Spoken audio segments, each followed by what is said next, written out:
오늘의 말씀은 변화산 이야기, 변화산 이야기. 이 마태복음 17장에 있는 말씀입니다. 마태복음 17장 1절부터 9절에 있는 말씀 제가 낭독해 드리겠습니다. 엿새 후에 예수께서 베드로와 야고보와 그 형제 요한을 데리시고 따로 높은 산에 올라가셨더니 저희 앞에서 변형되사 그 얼굴이 해같이 빛나며 옷이 빛과 같이 휘어졌더라.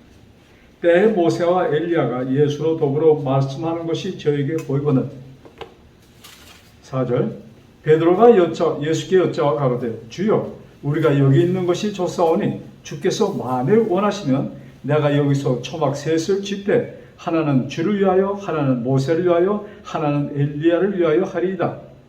말할 때에 호련히 빛난 구름이 저희를 덮으며 구름 속에서 소리가 나서 가로되 이는 내 사랑하는 아들이요 내 기뻐하는 자라 내 기뻐하는 자니 너희는 저의 말을 들으라 하는지라. 제자들이 듣고 엎드려 심히 두려워하니 예수께서 나와 저에게 손을 대시며 가라사대 일어나라 두려워 말라 하신대. 제자들이 눈을 들고 보매 오직 예수 외에는 아무도 보이지 아니하더라. 9절 저희가 산에서 내려올 때 예수께서 명하여 가라사대 인자가 죽은 자 가운데서 살아나기 전에는 본 것을 아무에게도 이르지 말라 하시니. 참 이 말씀은 참 굉장히 참 색다른 말씀입니다. 예수님께서 참 제자라고 우리가 일컫는 베드로, 야고보, 요한 이 12제자 가운데 9명은 산 밑에 있게 하시고 그 세 제자와 같이 높은 산에 오르셨다고 여기 이야기는 시작합니다. 자, 그러시면서 갑자기 그들 앞에 예수님의 그 모습이 변화되십니다. 그걸 3절을 이렇게 기록했어요. 저희 앞에서 2절에 저희 앞에서 변형되사 그 얼굴이 해같이 빛나며 옷이 빛과 같이 휘어졌더라. 그 순간 그들 눈앞에는 모세와 엘리야가 나타납니다. 그래서 모세와 엘리야, 예수님 세 분이 거기서 대화를 하십니다. 어떤 대화인지 아무 기록도 없습니다. 그러나 세 분은 대화하시는 것을 그 모습을 이 제자들은 보았습니다. 그때 베드로가 너무나 환상적인 그 모습을 보고 예수님 여기다가 제가 초막을 셋을 짓고 하나는 모세를 위하여 하나는 엘리야를 위하여 하나는 주님을 위하여 집을 짓고 여기서 같이 지내는 것이 어떻습니까? 하고 이런 제안을 합니다. 그 말을 할 때 호련히 5절입니다. 말할 때 호련히 빛난 구름이 저희를 덮으며 아주 환한 빛난 구름이 그들을 덮으며 구름 속에서 소리가 나서 가로되 구름 속에서 한 음성이 들려옵니다. 이는 내 사랑하는 아들이요 내 기뻐하는 자니. 이제 예수님을 향한 이는 내 사랑하는 아들이요 내 기뻐하는 자니 그러시면서 너희는 저의 말을 들으라 하는지라. 자, 제자들이 그 음성을 듣고 엎드려 심히 두려웠습니다. 보통 음성이 아니었습니다. 그때 예수께서 나와 저에게 손을 대시며 가라사대 일어나라 두려워 말라 하신대. 제자들이 눈을 들고 보매 오직 예수 외에는 아무도 보이지 아니하더라. 자, 여기에 모세와 엘리야가 이제 등장합니다. 이때는 이제 잠시 후면 얼마 있지 않아서 예수님은 팔려서 이제 제사장들에게 잡히게 될 것이고 예수님은 이제 십자가의 죽음을 맛보게 될 그 때가 온 것이었습니다. 그러나 그의 제자들은 그것에 대한 아무 생각도 상상도 못하고 있는 때에 예수님께서 이렇게 그들을 높은 산에 같이 올라가시고 그들에게 무엇인가를 보여주시기 위하여 오셨는데 그것이 바로 지금 여기 말씀한 그래서 우리는 변화산 예수님이 변하셨고 그 자리에 모세와 엘리야가 나타난 그 사건에 대해서 우리는 얘기하는 것입니다. 자, 모세와 엘리야는 무슨 의미일까?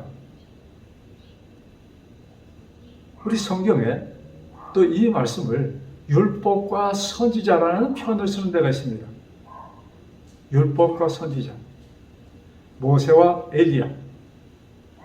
그래서 율법 하면은 모세의 오경을 뜻하는 것이고, 그 다음에 선지자 하면은 엘리야가 사실 구약 성경의 가장 대표적인 선지자 가운데 한 분이었습니다. 그래서 엘리야는 선지자, 즉 구약 성경에 기록된 말씀들. 자, 모세의 오경 하면은 창세기부터 신명기의 그 다섯 책, 그 다음에 모든 책을 우리는 선지자의 글이라고 얘기를 합니다. 그래서 그거 합친 것을 우리는 구약, 옛 언약의 책이라고 우리가 부릅니다. 자,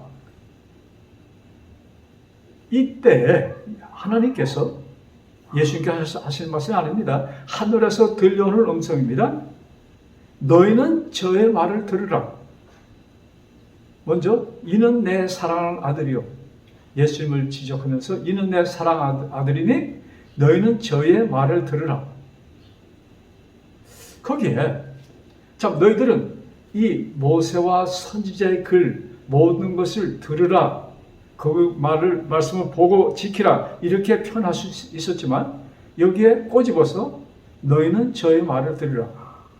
그런데 그 모세와 엘리야가 변화된 예수님, 그 세 분이 얘기하는 그 상황이 돌연히 바뀌어서 구름이 덮인 다음에 눈을 뜨고 보니까 예수님만 나와 있었습니다. 모세와 엘리야는 이미 사라진 상태입니다. 자, 여기에서 이것은 무엇을 의미하는가? 우리 마태복음 5장 17절에 보면은 아주 유명한 잘 알려진 말씀이 기록되어 있죠. 자, 제가 읽겠습니다. 내가 율법이나 선지자나 폐하러 온 줄로 생각지 말라. 폐하러 온 것이 아니요 완전케 하려 왔노라 하고 말씀하십니다. 이 말씀은 예수님께서 첫 번째 설교문 팔복을 말씀하신 후에 곧 이어서 하신 말씀입니다. 내가 율법이나 선지자를 폐하러 온 것이 아니요, 즉 구약 성경에 있는 모든 기록들의 말씀을 폐하러 온 것이 아니요 그것을 이루러 오셨다. 완전케 하러 오셨다. 즉 언약, 우리는 구약이랍니다. 그러면 옛 언약. 그러니까 언약은 지켜야 되는 것입니다. 언약은 하나님께서 인간들에게 하시는 약속입니다.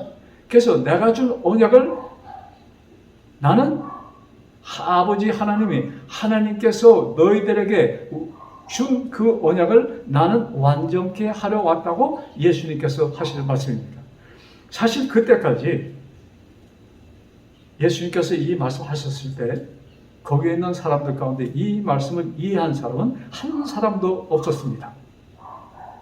무엇을 뜻하는지 조차 그들은 몰랐습니다. 그들의 상상을 초월하는 예수님의 말씀이었습니다. 그 후에 예수님이 십자가에서 죽으시고 그 다음에 조금씩 펼쳐져서 오늘날 우리들에게까지 이르는 것입니다. 자, 거기에 8절에 우리 마태복음 17장 8절에 제자들이 눈을 들어 보매 오직 예수에는 아무도 보지 아니하더라. 예수님만 계시고 모세와 엘리야가 그 눈에서 사라졌습니다. 즉 이것은 무엇을 말씀하는가? 옛 언약은 어떻게 됐어요? 이제는 더 이상의 존재가 필요 없고, 왜? 옛 언약, 옛 약속은 이제 이루어진 것입니다. 이룰 것입니다. 그러시면서 예수님은 모세와 엘리야는 그들의 시야에서 사라지면서 자, 그 전에 하늘의 말씀, 너희는 저의 말을 들으라. 자, 너희들은 지금 내가 선택한 이스라엘 모든 백성, 너희들을 포함한 유태인들, 너희 모두는 뭐예요? 옛 언약에 묶여 있어. 근데 이제 후로는 자, 언제 훈지 조금 이따 말씀드리겠습니다. 이제 후로는 저의 말, 예수님이 한 말만 듣고 옛날 것은 잊어버리라, 이 뜻이 아닐까요? 그러시면서 예수님께서 그 첫 설교문에 내가 율법과 선지자를 완전케 하러 왔노라.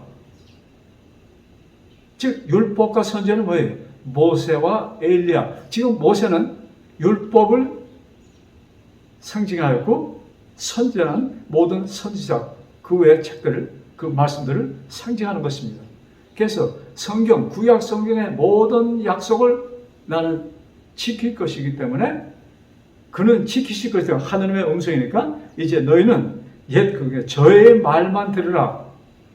그 무슨 말씀이에요? 옛날 것은 이제는 덮어두고 저의 말만 들으라. 이 말씀이 아닐까요?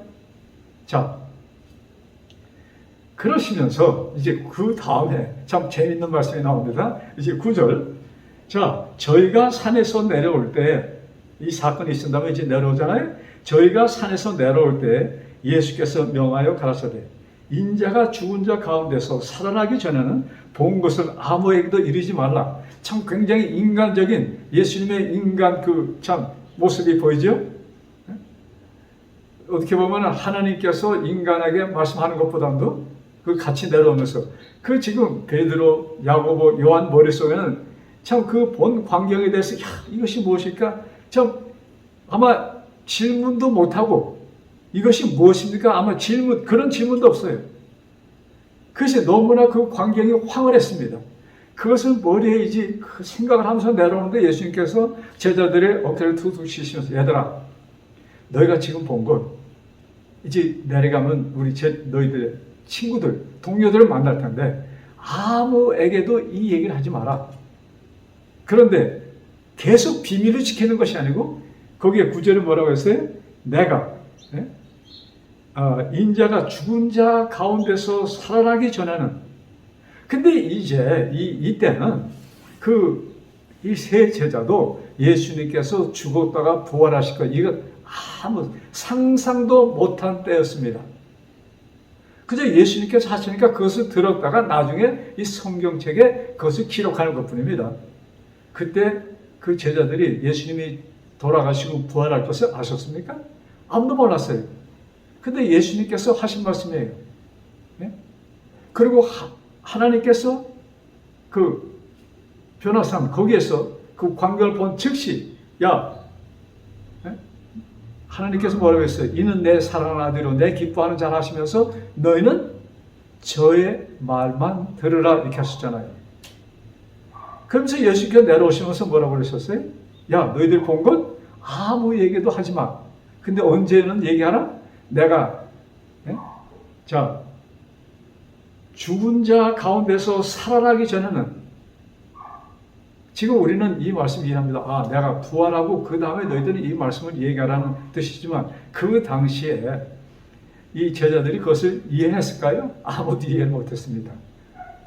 그러나 예수님께서는 그들에게 참 예수님이 그 다른 제자들과 다른 이 세 제자들이 참 궁금했겠지. 이건 얼마나 얘기하고 싶었겠어요. 근데 예수님께서 당부해 얘기하지 마. 이유가 있었을 거 아닙니까? 왜? 얘기하여야 이해할 수 있는 사람은 그 밑에 있는 사람 가운데 아무도 없었습니다. 왜? 그것을 본 이 세 제자도 그것을 이해할 수 없는 광경이었기 때문인 것입니다. 자, 또 이제 예수님께서 하신 그 말씀 가운데 누가복음 16장 16절에 이렇게 말씀이 기록되어 있습니다. 누가복음 16장 16절. 자, 우리 말씀 봅시다. 누가복음 16장 16절. 이것도 예수님께서 하신 말씀입니다. 자, 율법과 선지자는 똑같이 마태복음 5장 9절은 율법과 선지자는 요한의 때까지니 그 후부터는 하나님의 나라의 복음이 전파되어 사람마다 그리로 침입하느니라. 자, 율법과 선지자는 어느 때까지니? 요한의 때까지니. 이 요한의 때가 언제예요? 침례 요한을 얘기합니다. 그래서 예수님께서 침례 요한에 하신 말씀 그 가운데 예수님을 소개하시면서 하신 가장 중요한 말씀 가운데 하나가 세상 죄를 지고 가는 하나님의 어린 양을 보라 말씀하십니다. 사실 그 순간 이 얘기를 한 요한도 그 진정한 의미를 사실은 몰랐던 것입니다. 성령 하나님에 의하여 그는 이 말씀을 선포하였고 그 말씀이 그 후에 가서 비로소 그 제자들이 깨닫기 시작하고 그것을 깨달은 제자들이 성령을 받고 그 예수님이 하신 말씀을 증거하고 또 성경에 기록하였던 것입니다. 그래서 요한과 뭐예요? 선지자는 요한의 때까지. 그래서 구약 성경의 옛 언약은 어디까지예요? 요한 때까지다. 그러니까 그때까지만 뭐예요? 의미가 있는 것이야. 그 후로는 뭐예요? 새 언약이, 새로운 언약이 세워지게 돼서 성경은 우리들에게 보여주고 있습니다. 자, 지금 옛 언약, 지금 새 언약에 대해서 지금 잠깐 주셨는데, 그러면 에레미야 선지자는 뭐예요? 이스라엘이 유다가 망할 때에 있었던, 이제 그 후로는 사실 이스라엘 나라라는 그 의미는 거의 참 존재하지 않는 그때에 있었던 선지자 에레미야. 이제 거의 대부분의 유대인들은 뭐예요? 온 세계에 흩어지는 그 순간, 그때 있었던 그 마지막 유대 나라의 마지막 선지자 중에 하나인 에레미야. 하나님께서 그에게 참 놀라운 예언을 하신다. 에레미야 31장 31절에 있는 말씀, 굉장히 유명한 말씀이죠. 자,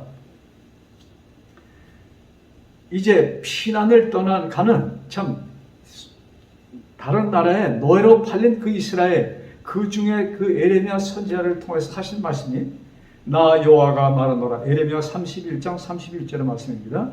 나 여호와가 말하노라. 보라, 날이 이르리니 내가 이스라엘 집과 유다 집에 새 언약을 세우리라.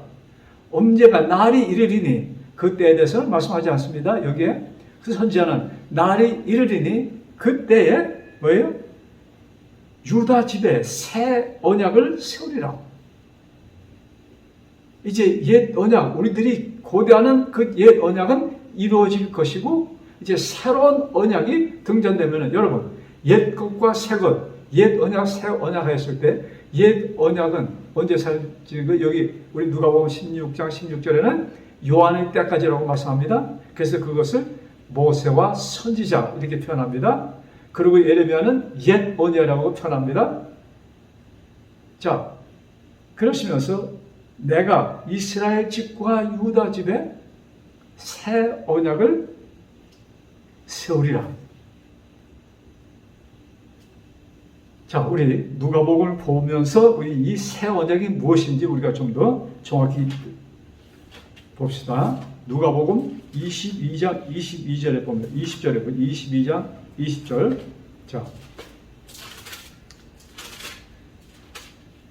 22장 20절. 이제 이 말씀은 예수님께서 이제 마지막 만찬, 마지막 6월절 만찬에 있었던 그 대화가 여기 나옵니다. 예수님께서 하신 말씀, 저녁 먹은 후에 잔도 이와 같이 하여 가라사대. 이제 잔에 포도주를 따르시고 제자들에게 나눠줍니다. 그러시면서 그 잔, 포도주가 담긴 그 잔을 이와 같이 나눠주면서 하십니다. 가라사대, 이 잔은 내 피로 세운 새 언약이니. 그 포도주를 주시면서 이 잔은 뭐예요? 피로 세우는 새 언약. 이게 포도주가 피로 상징되는 것입니다. 피가 포도주로 상징되는 것이죠. 자, 그러면서 곧 너희를 위하여 붓는 것이니. 그러시면서 그 포도주 잔을 나눠주시면서 너희들은 다 마시라는 명령을 하십니다. 이 잔은 내 피를 상징하는 것이니 다 마셔라. 그러시면서 무슨 말씀하십니까? 너희들의 속죄를 위한 나의 피, 이렇게 말씀하십니다. 이제 이것이 새 언약이에요. 옛 언약은 이제 메시아가 오실 것을 말씀하십니다. 그 메시아가 오셨습니다. 오신 그 메시아는 당신의 죽음을 통하여 그 피를 나눠주면서 뭐예요? 그 피를 통하여 모든 인간들의 죄가 속죄되었다는 것을 알리는 피였습니다. 여러분, 우리 동양인, 우리들에게는 이게 무슨 희한한 일이다 하고 볼 수 있겠지만, 이 말씀을 접한 유대인들은 너무나도 그들에게는 피부에 닿는 사건이었습니다. 왜? 그들은 죄를 지었을 때 어떤 습관이 있었습니까? 양을 잡아서 그 피를 가지고 성소에 들어가서 속죄를 받는 그런 예식을 그들은 매같이 하루에도 한두 번이 아니라 수백 번, 그것이 매같이 이루어지는 행사였습니다. 그러시면서 예수님께서 그것을 너무나도 잘 아는 유대인들을 세워놓으시고 하신 말씀이 뭐예요? 이 잔은 내 피다. 그러시면서 너희 모두는 이것을 마시라. 그것이 새 언약입니다. 그래서 새 언약은 언제 이루어지는 것이에요? 십자가에서 이루어지는 것입니다. 십자가에서 이루어지는 새 언약. 그래서 예수님께서 내가 죽은 자 가운데서 살아나기 전에는 이 얘기를 감춰놓아라. 왜? 그 전에 그 모든 유대인들, 이스라엘 사람들은 그들에게 구약 성경의 메시아, 그들은 예수님이 메시아로 오셨지만 메시아로 받아들이는 사람이 몇 명이나 됩니까? 몇 명 안 돼요. 이제 예수님이 죽으시고 부활하신 후에, 왜? 예수님이 십자가에서 달려 돌아가실 때 수제자라고 알려진 베드로, 요한, 야곱, 그들도 예수님이 부활하실 것을 그들은 믿지 않고 상상도 못했던 때입니다. 그러니까 미리 알려줘야 이것이 의미가 없어. 깨달을 수가 없는 것이에요. 그래서 내가 죽은 자 가운데서 살아난 후에 이것을 알려라. 언제 이 말씀이 알려지기 시작했을까요? 실제적으로 예수님이 부활하신 후에 그 세 제자는 너희들 기억하나? 우리가 예수님과 같이 높은 산에 올라갔을 때 우리가 이런 광경을 보았어. 그러면서 이 말씀을 내가 죽은 자 가운데서 살아난 후에 아마 그 얘기를 했을 것입니다. 부활하신 후 예수님이 승천하신 후 그들은 성령을 받습니다. 그 성령 하나님의 그 힘입어서 그 때를 아주 확실하게 보면서 그 남은 제자들에게 얘기해 주고 그 말씀은 오늘날 우리들에게까지 이뤘던 것입니다. 변화산에서 그 기적, 여러분 그 기적의 변화산에서 예수님의 모습, 아버지 하나님의 말씀은 누구들을 향한 말씀이에요? 우리들을 향한 말씀입니다. 새 언약을 이루신 그 순간입니다. 자, 그래서 성전에서 속죄가 이루어진 거기에 숙관된, 거기에 너무나도 너무나도 잘 알려진 그런 습관, 거기에서 이제는 벗어나서 이제는 성전에서 너희들의 속죄가 이루어지는 것이 아니고 그것을 위해서 예수님은 어떻게 하셨어요? 그 성전을 이미 첫 번 성전은 바벨론을 의해서 완전히 파괴되었고 두 번째 성전 이제 예수님이 부활하시고 30몇 년 조금 지난 다음에 그 나머지 두 번째 성전도 예루살렘 성전도 완전히 폐허가 되는 일을 하나님은 허락하셨던 것입니다. 여러분 상상을 해보세요. 그 예루살렘의 어느 한쪽 지금 한 담만 있다고 저는 못 가봤습니다. 그래서 고개의 담이라고 하잖아요. 여러분 성전 안에 무엇인가 남아있다고 상상을 해보세요. 여러분 그것은 온 인류의 최고의 우상이 될 것입니다. 여러분 그 민수기에 보면은 이스라엘 백성이 불법에 물렸을 때 모세가 하나님께 강구했을 때 뭡니까? 놋뱀을 만들어서 장대에 달라. 그걸 보면 불법에 물린 사람들이 죽지 않고 살 것이다 말씀하잖아요. 그렇게 했습니다. 그래서 이스라엘이 살았습니다. 그것이 보관되었다가 수백 년 후까지 그것이 우사화가 되어서 이스라엘 백성들이 놋뱀 앞에서 그냥 절을 하고 야단법석했어요. 그러니 예루살렘 성전이 있었다면 오늘날까지 세계 최고의 우상이 되었을 것입니다. 하나님께서는 그것을 허락지 않으셨습니다. 완전히 없었어요. 자, 그러시면서 우리 그 히브리서를 보면 거기에 대한 또 참 진지한 그 말씀들이 기록되어 있습니다. 히브리서 9장 12절. 히브리서 9장 12절. 자, 이 말씀은 사도 바울이 유대인들에게 편지를 쓰면서 참 이 성소 제도에 아주 익숙한 유대인들에게 편지를 쓰면서 하신 말씀입니다.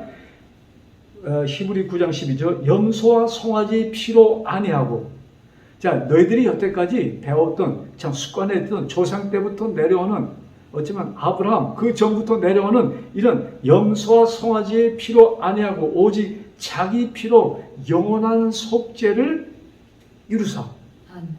영원한 속죄를 이루사. 여러분, 영원한 속죄라는 것이 무엇입니까?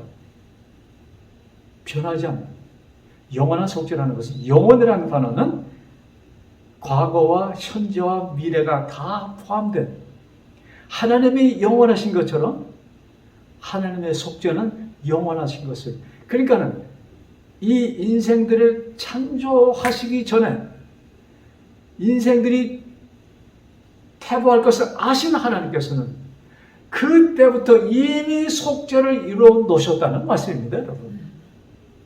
속죄는 인간이 죄를 지은 다음에 이루신 것이 아니에요. 그래서 영원한 속죄가 이루었다. 자, 우리 인간의 머리에 그 표현으로는 참 이것이 설명이 좀 힘든 표현입니다. 잘 안 되는 것이에요. 이해가 힘든 것입니다. 그래서 영원한 속죄는 뭐예요? 영원이라는 것은 시간에 구애를 받지 않는 것입니다. 하나님이 영원하신 것처럼 우리들의 속죄도 어떤 것이다? 영원한 것입니다. 속죄는 인생을 만들기 전에 이미 속죄하시고, 인간이 죄를 짓습니다. 이미 하나님은 속죄해 주셨어.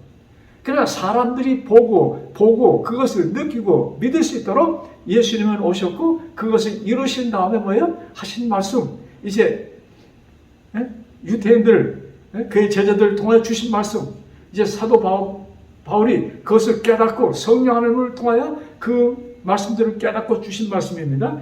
염소와 송아지의 피로 아니하고 오직 자기의 피로 영원한 속죄를 이루사 단번에 성소에 들어가셨느니라. 여러분, 너희들, 예수님께서는 제자들을 향하여 이런 말씀하시죠. 나를 따르라. 여러분, 베드로에게 하신 말씀입니까? 누구에게도 하신 말씀이에요?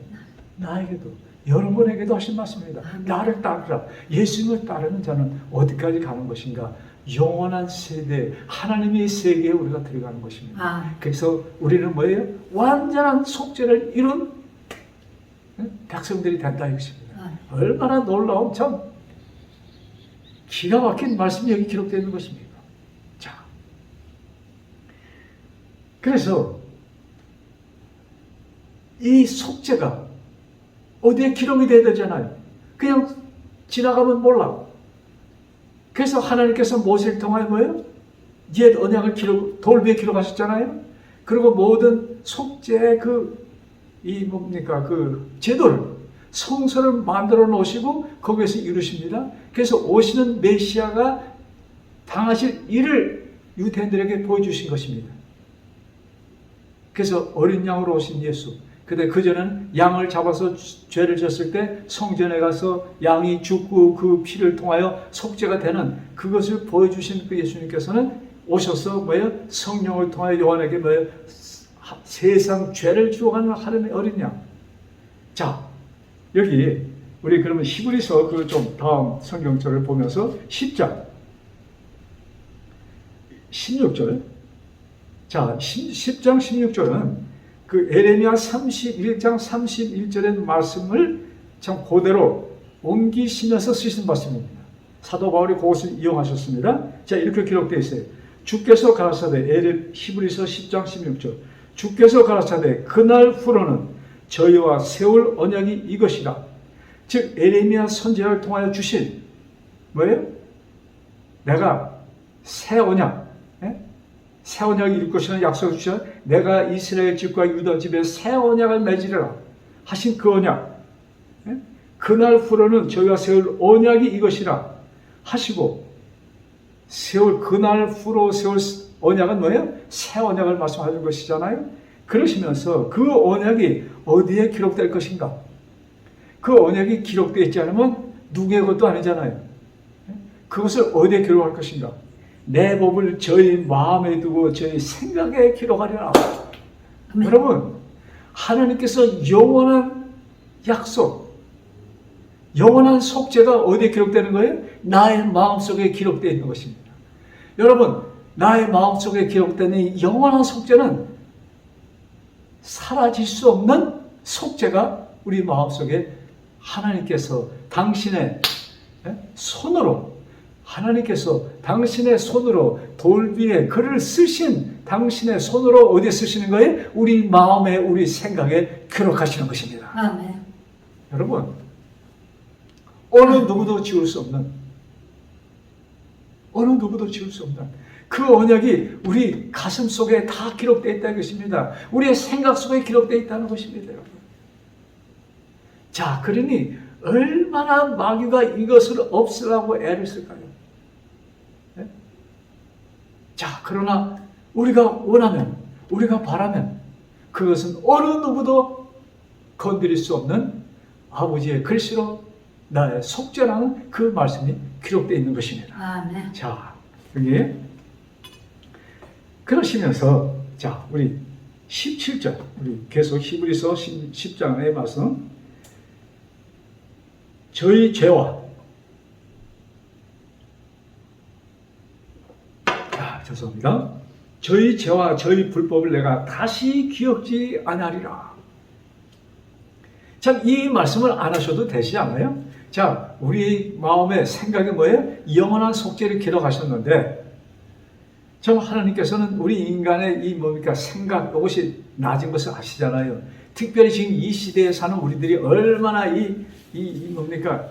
이에 그 깨달을 수 있는 이 도수 낮습니까? 그래서 우리들을 향하여 이런 글을 아주 세밀하게, 저희 죄와 저희 불법을 내가 다시 기억지 아니하리라. 저희 죄가 누구예요? 나의 죄와 여러분의 죄와 나의 죄를 뭐야? 하나님은 다시는 기억지 아니하시리라. 아멘. 여러분, 많은 참 우리 그 기독교인들이, 교회 다니신 분들이 아주 진실하신다는 분들이 말씀이, 하나님께 가는 얘기를 할 때는 뭐예요? 이 죄 용서에 대해서 너무나도 많이 합니다. 얘기합니다. 회개하고 죄 용서는 구하고 하나님께 나아간다, 이렇게 얘기합니다. 여러분, 우리들이 용서를 구하는 것이 무슨 큰 의미가 있습니까? 하나님께서는 다 영원 전부터 이미 속죄해 주셨던 것입니다, 여러분. 우리가 그 죄를 기억할 필요가 없어요. 여러분, 그저 우리는 하나님께, 아버지 아시잖아요. 아시잖아요. 그 한 말씀에 다 포함되지 않을까요? 아시잖아요. 저의 연약함을 아십니다. 아시잖아요.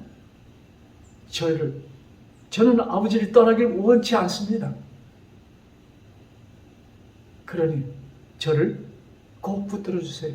우리가 붙들어 달라는 부탁을 안 해도 그는 붙들어 주십니다.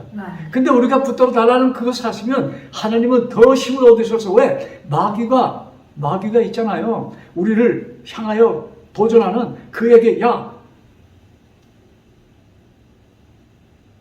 너는 건드리면 안 돼. 왜? 지금 나한테 그 인생을 맡겼어. 그러시면서 하나님은 담대하게 우리를 지켜주실 수 있으신 것입니다. 우리는 하나님께 뭐예요? 그 힘을, 우리의 연약한, 그러나 우리의 강구를 우리가 강구를 할 때 하나님은 거기에 대해서 뭐예요? 더 강하게 당신의 능력으로 우리를 방어해 주실 수 있으신 것입니다. 자, 그러시면서 우리, 자, 너무나도 엄청난 말씀이 여기 또 기록되어 있습니다. 우리 18절, 아주 많이 들려진 말씀이지만, 이것을 하셨은즉 다시 죄를 위하여 제사 드릴 것이 없느니라. 여러분, 너무나도 놀라운 말씀 아니에요? 야, 지금 우리들은 죄를 회개하고 무용서 이런 거 얘기하는데, 야, 너희들 죄 다시는 제사 드릴 것이 없어. 내가 뭐해? 다 영원한 제사를 드렸어. 너를 위하여. 그런데 무슨 그런 너무나 연약한, 어찌 보면 참 겸손한 그리스도인의 표현 같은 것이지만 그것이 아닙니다. 마귀가 우리에게 쓰는 속임수입니다. 우리는 담대하게 주님께 나갈 수가 있는 것이에요. 내 힘이 아닙니다. 하나님께서 그렇게 약속해 주셨기 때문에 새 언약이에요. 그 일을 위하여 예수님이 피를 흘리셨습니다. 내 힘이 아니에요. 내 의지가 아닙니다. 그저 나는 그 말씀을 힘입어서 아시잖아요. 제가 주님을 원하는 것을 아시잖아요. 이 한마디로 모든 것은 통하는 것입니다.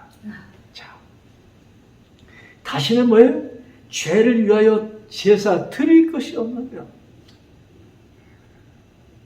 참 너무나도 놀라운 확실한 말씀입니다.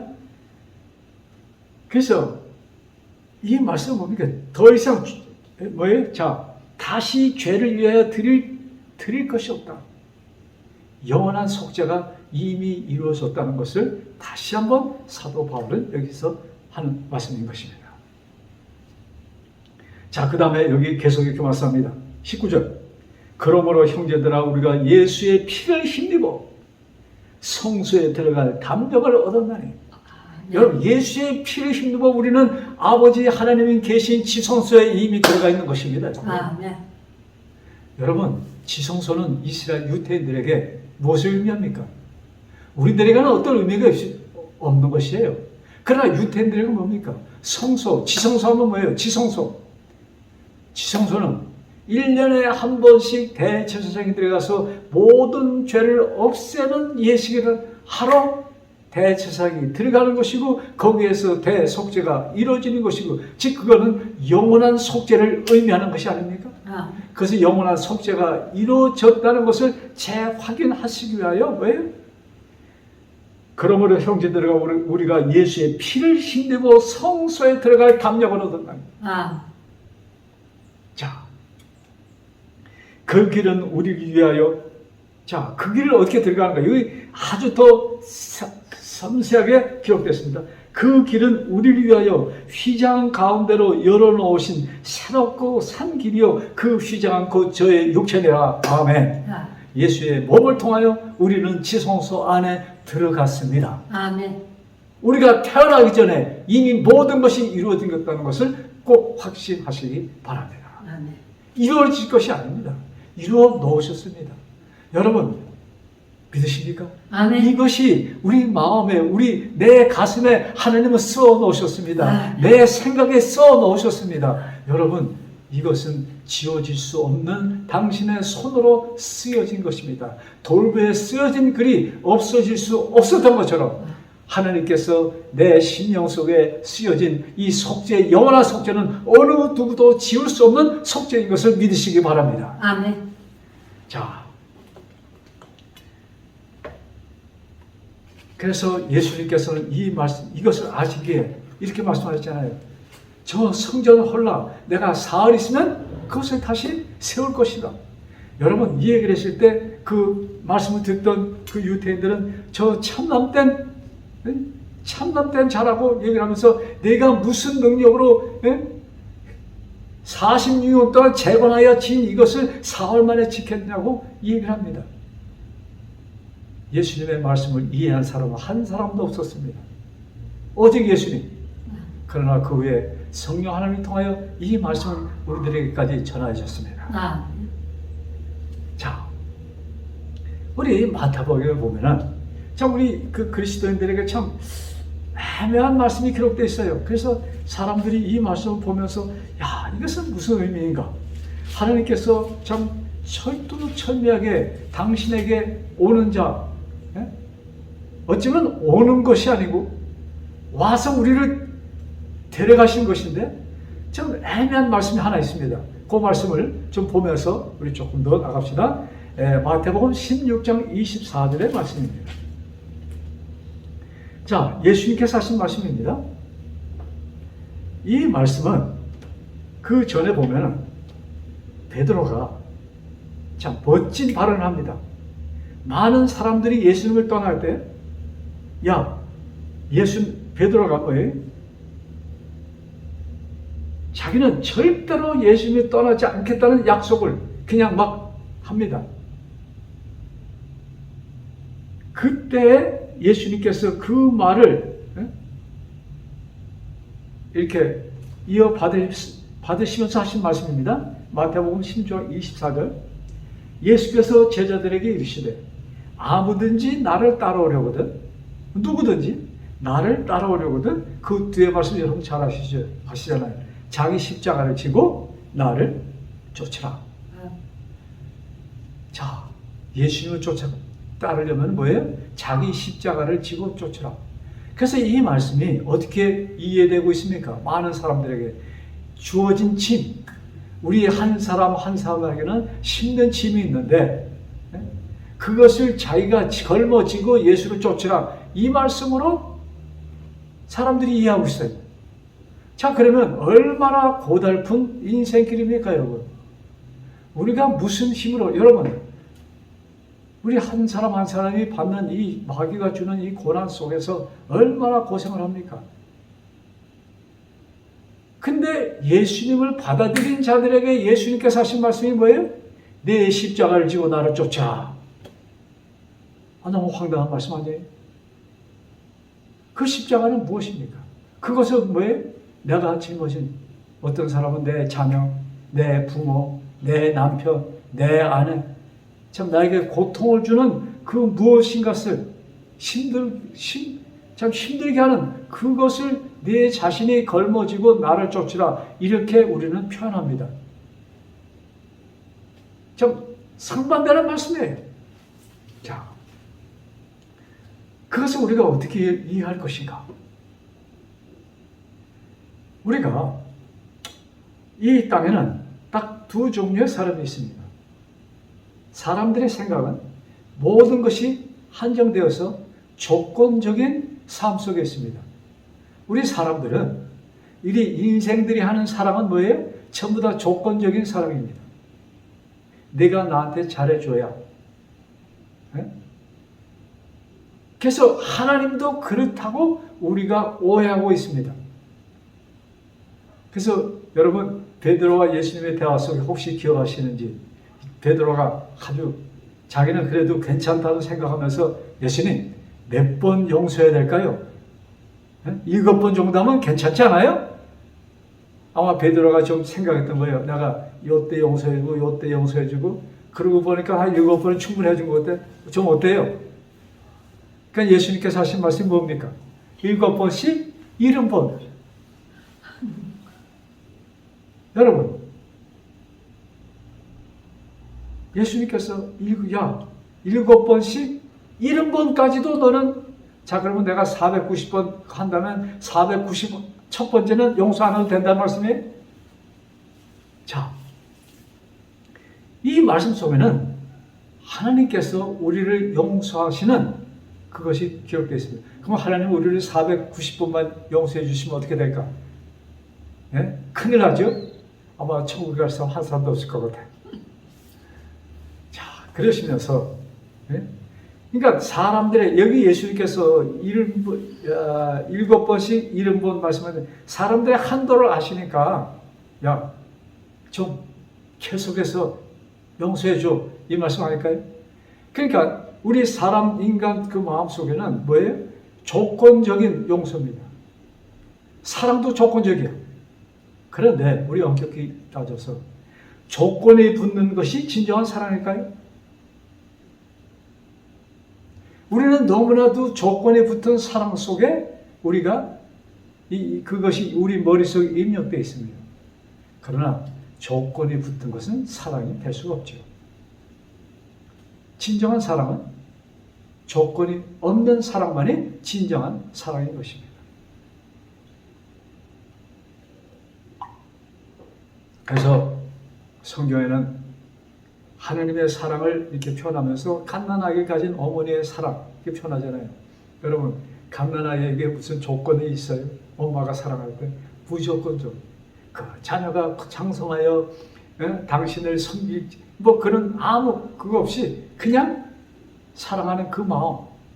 하나님께서 어쩌면 우리 여자들에게 주신 가장 큰 선물 가운데 하나가 아기를 낳게 하고 키우게 하는 것이 가장 큰 선물이라고 저는 생각합니다.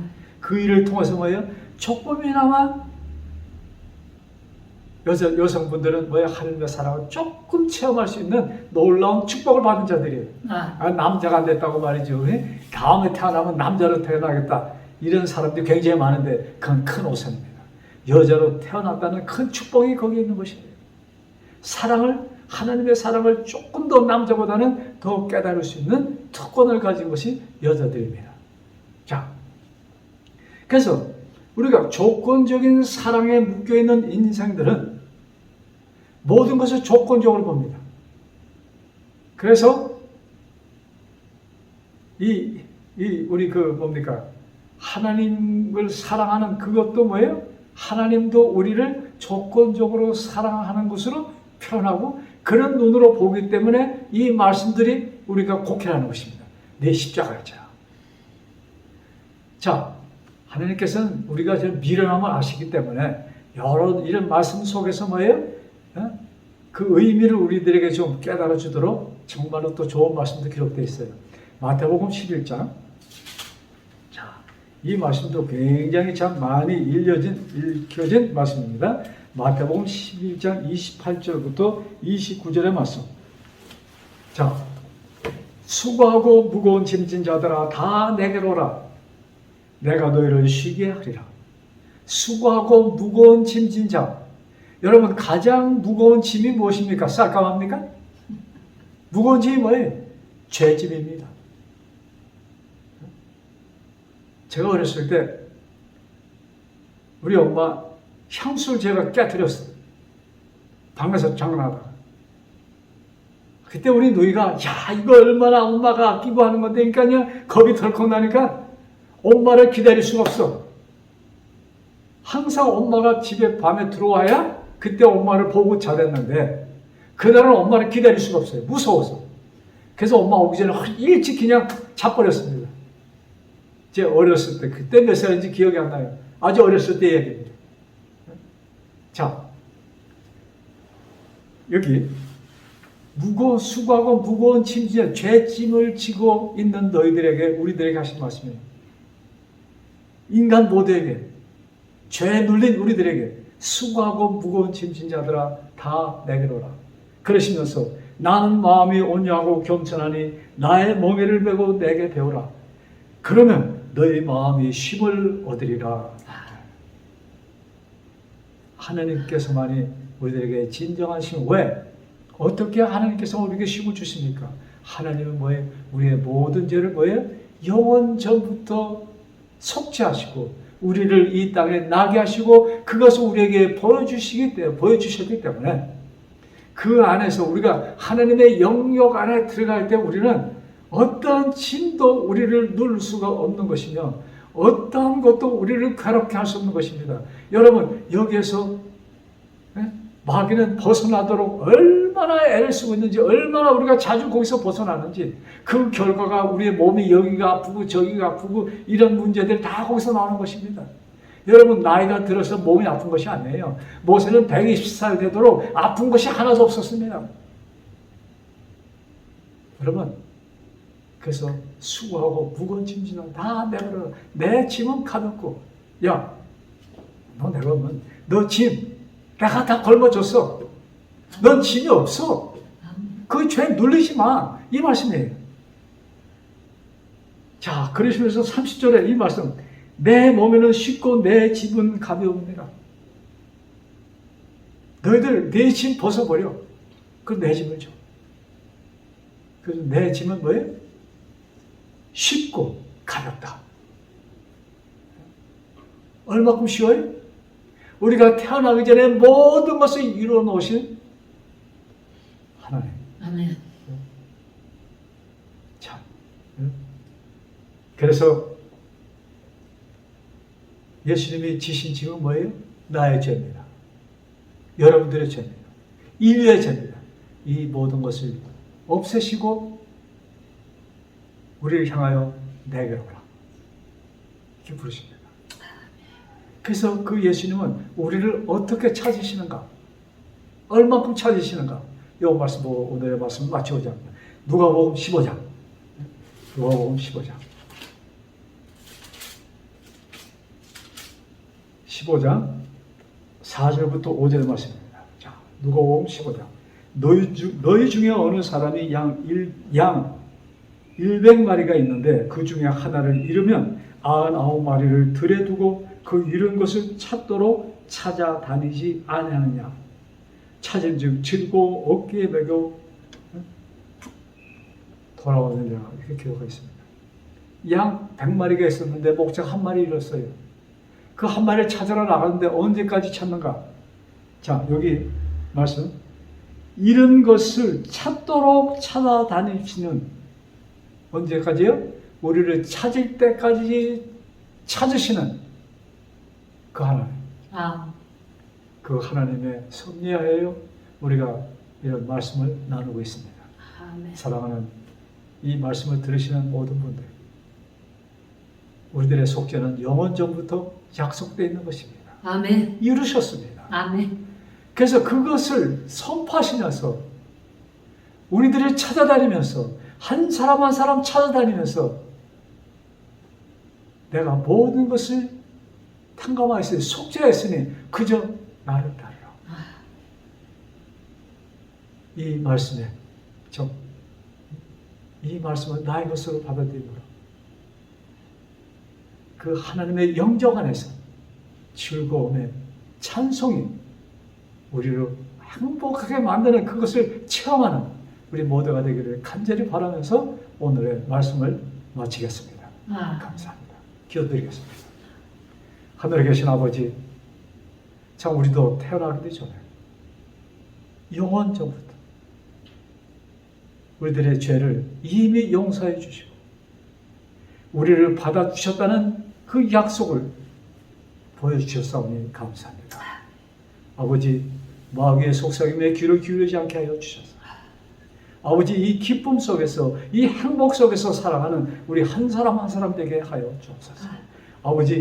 아버지께서 우리의 가슴 속에 우리의 머리에 이미 너의 모든 죄는 용서하였다는 그 글을 쓰신 것을 깨닫게 하여 주옵시고 감사하고 찬송하게 하여 주옵소서.